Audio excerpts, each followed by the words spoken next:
कौमी बचत को भूल जाएं और अपनी रकम फौरी कौमी बचत से निकाल लें, क्योंकि जो पहले सबसे ज्यादा मुनाफा देता था अब सबसे कम मुनाफा दे रहा है। Saving account holder, pensioners benefit account, special saving account और शुहदा फैमिली वेलफेयर अकाउंट होल्डर्स फौरी अपनी रकम नेशनल सेविंग से निकाल ले, क्योंकि अब कौमी बचत सबसे कम मुनाफा दे रहा है। Saving account, pensioners benefit account, special saving account और शुहदा फैमिली वेलफेयर अकाउंट का मुनाफा का रेट है 16.56%, जो कि बाकी कमर्शियल बैंकों से बहुत कम है। अगर आप भी अपनी रकम नेशनल सेविंग में रखी हुई है तो आप अपना नुकसान कर रहे हैं।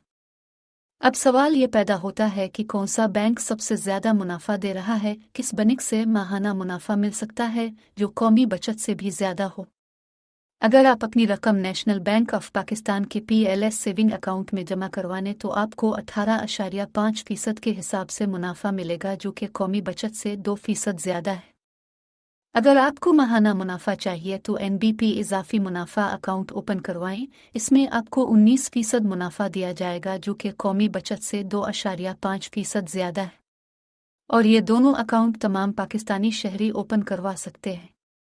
इन अकाउंट्स में ना तो रकम फिक्स है और ना रकम निकलवाने और जमा करवाने की कोई पाबंदी है।